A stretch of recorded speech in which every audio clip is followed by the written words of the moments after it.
Brought to you by V-Guard, co-powered by Sensodyne and Vimal. ಬಾಯಲ್ಲಿ ಹೇಳಿ ಕೇಸರಿ. Associate sponsor Ultratech Cement. ರಾಜ್ಯದಲ್ಲಿ BJP wave ಯಾವ ತರ ಇದೆ ಸರ್? ಇನ್ನೂ ಭಾಳ ಒಳ್ಳೆಯ ವೇವ್ ಇದೆ. ನಮ್ಮ ಪ್ರಧಾನಮಂತ್ರಿ ಆಲಯ ಇದೆ, ರಾಮ ಜನ್ಮಭೂಮಿ ಆಲಯ ಇದೆ.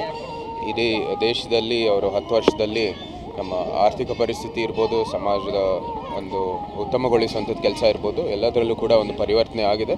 ಆ ನಿಟ್ಟಿನಲ್ಲಿ ಜನರು ಎಲ್ಲ ಒಂದು ಅನುಭವಿಸಿರುವಂಥದ್ದು ಪ್ರಧಾನಮಂತ್ರಿ ಮತ್ತೊಮ್ಮೆ ಪ್ರಧಾನಿ ಆಗಬೇಕು ನಿಟ್ಟಿನಲ್ಲಿ ಕೆಲಸವನ್ನು ಮಾಡ್ತಾರೆ ಮತ್ತು ಅವರ ಕೈಯನ್ನು ಬಲಪಡಿಸ್ತಾರೆ. ಮೊದಲನೇ ಹಂತದಲ್ಲಿ 14 ಕ್ಷೇತ್ರ ಚುನಾವಣೆ ಆಗಿದೆ, ಎಷ್ಟು ಗೆಲ್ಬೋದು ಅನ್ನೋದು? 14ರಲ್ಲಿ 14 ಗೆಲ್ಲುವಂಥದ್ದು ಇದು ಸಾಧ್ಯವಾಗುತ್ತೆ ಅಂತ ನನ್ನ ಅನುಭವ. ಎಲ್ಲ ಕಡೆ ಫಲಿತಾಂಶ ನಮ್ಮ ಪರವಾಗಿ ಬರುತ್ತೆ ಅಂತ ವಿಶ್ವಾಸ ಇದೆ.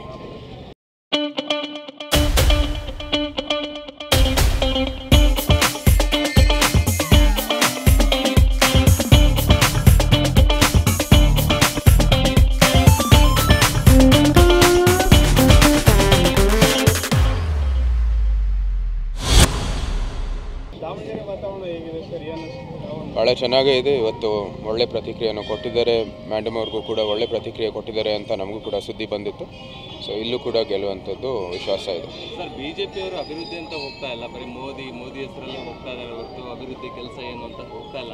10 ವರ್ಷದಲ್ಲಿ ಅಭಿವೃದ್ಧಿ ಆಗಿರೋದು ಎಲ್ಲರ ಕಣ್ಮುಂದೆನೇ ಇದೆ. ಅದು ಪ್ರಧಾನಮಂತ್ರಿ ಅವರ ನಾಯಕತ್ವದಲ್ಲಿ ಆಗಿರುವಂಥದ್ದು. ಆ ನಿಟ್ಟಿನಲ್ಲಿ ನಮಗೆ ಇಡೀ ವಿಶ್ವದಲ್ಲಿ ಅವರು ಒಳ್ಳೆ ನಾಯಕರು ಅಂತ ಗುರುತಿಸಲಾಗಿದೆ. ಆ ನಿಟ್ಟಿನಲ್ಲಿ ನಮಗೆ ಒಳ್ಳೆ ನಾಯಕರು ಇರುವಾಗ ನಾವು ಮೋದಿಯ ಹೆಸರಿನಲ್ಲೇ ಗೆಲ್ಲುವಂಥದ್ದು ಮತ್ತು ಇಲ್ಲಿ ಅವರ ಸೇತುವೆಯಾಗಿ ನಾವು ಅವರ ಪರವಾಗಿ ಕೆಲಸವನ್ನು ಮಾಡ್ತೀವಿ.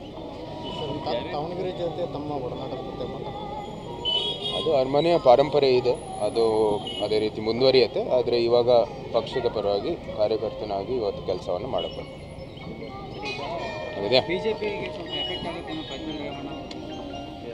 ಅದಾಗಲೇ ಗೃಹ ಮಂತ್ರಿ ಅವರು ಭಾಳ ಸ್ಪಷ್ಟವಾಗಿ ಹೇಳಿದ್ದಾರೆ, ಕೇಂದ್ರ ಸರ್ಕಾರದಿಂದ ಅವ್ರು ಹೇಳಿದ್ದಾರೆ. ತನಿಖೆ ಆದ ನಂತರ ಅದು ಕಮೆಂಟ್ ಮಾಡಿ. ರಾಜ್ಯದಲ್ಲಿ ಬಿಜೆಪಿ ವೇವ್ ಯಾವ ಥರ ಇದೆ ಸರ್? ಇನ್ನೂ ಭಾಳ ಒಳ್ಳೆಯ ವೇವ್ ಇದೆ. ನಮ್ಮ ಪ್ರಧಾನಮಂತ್ರಿ ಆಲಯ ಇದೆ, ರಾಮ ಜನ್ಮಭೂಮಿ ಆಲಯ ಇದೆ. ಇಡೀ ದೇಶದಲ್ಲಿ ಅವರು 10 ವರ್ಷದಲ್ಲಿ ನಮ್ಮ ಆರ್ಥಿಕ ಪರಿಸ್ಥಿತಿ ಇರ್ಬೋದು, ಸಮಾಜದ ಒಂದು ಉತ್ತಮಗೊಳಿಸುವಂಥದ್ದು ಕೆಲಸ ಇರ್ಬೋದು, ಎಲ್ಲದರಲ್ಲೂ ಕೂಡ ಒಂದು ಪರಿವರ್ತನೆ ಆಗಿದೆ. ಆ ನಿಟ್ಟಿನಲ್ಲಿ ಜನರು ಎಲ್ಲ ಒಂದು ಅನುಭವಿಸಿರುವಂಥದ್ದು ಪ್ರಧಾನಮಂತ್ರಿ ಮತ್ತೊಮ್ಮೆ ಪ್ರಧಾನಿ ಆಗಬೇಕು ನಿಟ್ಟಿನಲ್ಲಿ ಕೆಲಸವನ್ನು ಮಾಡ್ತಾರೆ ಮತ್ತು ಅವರ ಕೈವನ್ನು ಬಲಪಡಿಸ್ತಾರೆ. ಮೊದಲನೇ ಹಂತದಲ್ಲಿ 14 ಕ್ಷೇತ್ರ ಚುನಾವಣೆ ಆಗಿದೆ, ಎಷ್ಟು ಗೆಲ್ಬೋದು ಅನ್ನೋದು? 14ರಲ್ಲಿ 14 ಗೆಲ್ಲುವಂಥದ್ದು ಇದು ಸಾಧ್ಯವಾಗುತ್ತೆ ಅಂತ ನನ್ನ ಅನುಭವ. ಎಲ್ಲ ಕಡೆ ಫಲಿತಾಂಶ ನಮ್ಮ ಪರವಾಗಿ ಬರುತ್ತೆ ಅಂತ ವಿಶ್ವಾಸ ಇದೆ. ದಾವಣಗೆರೆ ವಾತಾವರಣ ಹೇಗಿದೆ ಸರ್? ಭಾಳ ಚೆನ್ನಾಗೇ ಇದೆ. ಇವತ್ತು ಒಳ್ಳೆ ಪ್ರತಿಕ್ರಿಯೆಯನ್ನು ಕೊಟ್ಟಿದ್ದಾರೆ. ಮೇಡಮ್ ಅವ್ರಿಗೂ ಕೂಡ ಒಳ್ಳೆ ಪ್ರತಿಕ್ರಿಯೆ ಕೊಟ್ಟಿದ್ದಾರೆ ಅಂತ ನಮಗೂ ಕೂಡ ಸುದ್ದಿ ಬಂದಿತ್ತು. ಸೊ ಇಲ್ಲೂ ಕೂಡ ಗೆಲ್ಲುವಂಥದ್ದು ವಿಶ್ವಾಸ ಇದೆ. ಸರ್, ಬಿಜೆಪಿಯವರು ಅಭಿವೃದ್ಧಿ ಅಂತ ಹೋಗ್ತಾ ಇಲ್ಲ, ಬರೀ ಮೋದಿ ಹೆಸರಲ್ಲೇ ಹೋಗ್ತಾ ಇದ್ದಾರೆ ಹೊರತು ಅಭಿವೃದ್ಧಿ ಕೆಲಸ ಏನು ಅಂತ ಹೋಗ್ತಾ ಇಲ್ಲ. 10 ವರ್ಷದಲ್ಲಿ ಅಭಿವೃದ್ಧಿ ಆಗಿರೋದು ಎಲ್ಲರ ಕಣ್ಮುಂದೆನೇ ಇದೆ. ಅದು ಪ್ರಧಾನಮಂತ್ರಿ ಅವರ ನಾಯಕತ್ವದಲ್ಲಿ ಆಗಿರುವಂಥದ್ದು. ಆ ನಿಟ್ಟಿನಲ್ಲಿ ನಮಗೆ ಇಡೀ ವಿಶ್ವದಲ್ಲಿ ಅವರು ಒಳ್ಳೆ ನಾಯಕರು ಅಂತ ಗುರುತಿಸಲಾಗಿದೆ. ಆ ನಿಟ್ಟಿನಲ್ಲಿ ನಮಗೆ ಒಳ್ಳೆ ನಾಯಕರು ಇರುವಾಗ ನಾವು ಮೋದಿಯ ಹೆಸರಿನಲ್ಲೇ ಗೆಲ್ಲುವಂಥದ್ದು ಮತ್ತು ಇಲ್ಲಿ ಅವರ ಸೇತುವೆಯಾಗಿ ನಾವು ಅವರ ಪರವಾಗಿ ಕೆಲಸವನ್ನು ಮಾಡ್ತೀವಿ. ದಾವಣಗೆರೆ ಜೊತೆ ತಮ್ಮ ಒಡನಾಟದ ಬಗ್ಗೆ ಅದು ಅರಮನೆಯ ಪಾರಂಪರೆ ಇದೆ, ಅದು ಅದೇ ರೀತಿ ಮುಂದುವರಿಯುತ್ತೆ. ಆದರೆ ಇವಾಗ ಪಕ್ಷದ ಪರವಾಗಿ ಕಾರ್ಯಕರ್ತನಾಗಿ ಇವತ್ತು ಕೆಲಸವನ್ನು ಮಾಡಬೇಕು.